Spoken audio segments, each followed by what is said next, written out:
इतिहास साक्षी है कि पुण्य भूमि भारत की गाथा भारत की अस्मिता, गौरव और राष्ट्रीय स्वाभिमान के लिए विदेशी आक्रांताओं से संघर्ष की महान गाथा है। बर्बर आक्रांताओं ने भारत की आत्मा पर चोट करने और भारत का अपमान करने के लिए हमारी संस्कृति और आस्था के केंद्रों को उद्ध्वस्त किया। सोमनाथ, काशी, मथुरा और अयोध्या के मंदिरों का तोड़ा जाना आज भी भारत की स्मृतियों में जीवित है। सन 1528 में अयोध्या में भगवान श्री राम के मंदिर का मुगल आक्रांता बाबर द्वारा तोड़ा जाना ऐसी ही एक अक्षम्य घटना थी जिसने सीधे भारत के सम्मान और आत्मा पर चोट की। कारण साफ था, अयोध्या के श्री राम के मंदिर पर आक्रमण भारत की आत्मा पर आक्रमण था। जहां हर भारतीय के रोम रोम में राम बसते हैं, वह भारत यह अपमान कैसे सहता। राम मंदिर पर आक्रमण भारत को आहत कर गया था। विदेशी हमलावर अपनी बर्बरता दिखाते गए और भारत अपने आत्मगौरव को फिर से पाने के लिए संघर्ष करता रहा।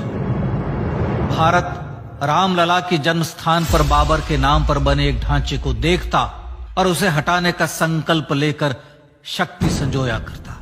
हिंदू समाज आत्मसम्मान के रण में डटा रहा और लगातार हमलावरों द्वारा बनाए गए बाबरी ढांचे को हटाने के लिए लड़ता रहा। सरयू कई बार रक्त से लाल हुई। कभी स्थानीय शासकों ने तो कभी साधु संतों और राम भक्तों ने राम जन्मभूमि की मुक्ति के लिए अपने प्राणों की आहुति दी। 74 बार युद्ध हुए। हम कुछ मोर्चे हारे, पर रण जीतने का संकल्प कभी कम नहीं हुआ। हिंदू समाज तलवारों से रक्त रंजित हुआ, पर उसने हार नहीं मानी।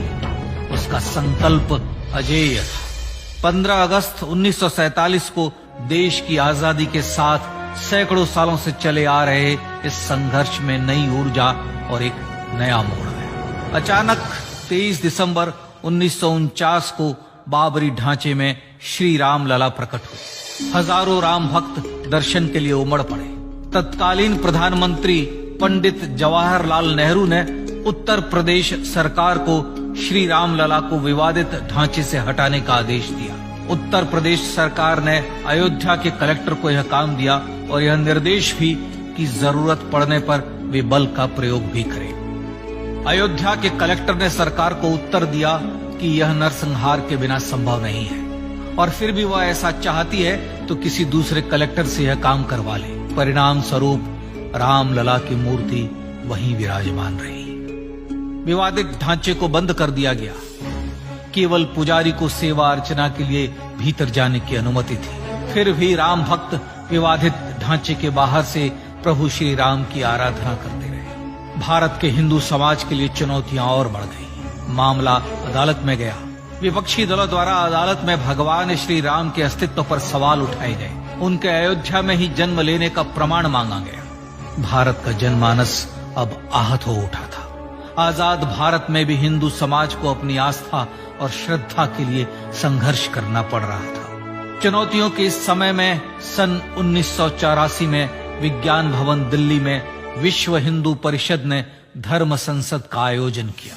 इस संसद में देश भर के संतों ने राम जन्मभूमि की मुक्ति के लिए आह्वान किया और राम जन्मभूमि मुक्ति यज्ञ समिति का गठन किया। धर्म संसद ने राम जन्मभूमि की मुक्ति और वहां भगवान श्री राम के भव्य मंदिर बनाने के भारत के जनमानस के संकल्प को फिर से दोहराया। विश्व हिंदू परिषद के नेतृत्व में मंदिर निर्माण के लिए पूरे देश में अभूतपूर्व आंदोलन की शुरुआत हुई। श्री राम जन्मस्थली मुक्ति यज्ञ समिति के साथ देश भर में राम जानकी की रथ यात्राएं निकली। राम लीलाओं में राम कथा के माध्यम से भारत का आम जन फिर से जुटा। अब सबके मन में एक ही प्रण था, एक ही लक्ष्य था। अयोध्या में जन्मभूमि पर भगवान श्री राम के भव्य मंदिर का निर्माण। सन 1989 में विश्व हिंदू परिषद द्वारा गांव-गांव से रामशिला पूजन करके अयोध्या भेजी गई।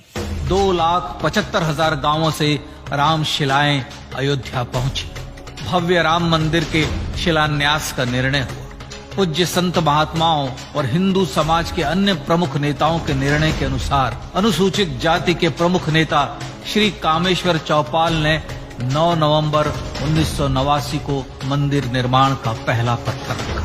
राम जन्मभूमि पर मंदिर निर्माण के लक्ष्य की पूर्ति के लिए सन 1990 में सोमनाथ से अयोध्या के लिए श्री लाल कृष्ण आडवाणी ने रथ यात्रा की शुरुआत की। देश में जन भावनाओं का ज्वार उमड़ने लगा। श्री लाल कृष्ण आडवाणी के रथ यात्रा के साथ साथ मंदिर के लिए जन समर्थन बढ़ने लगा और छद्म सेकुलरवाद बेनकाब होने लगा। इस जन आंदोलन को रोकने की तमाम कोशिशें हुई पर सब व्यर्थ हुई।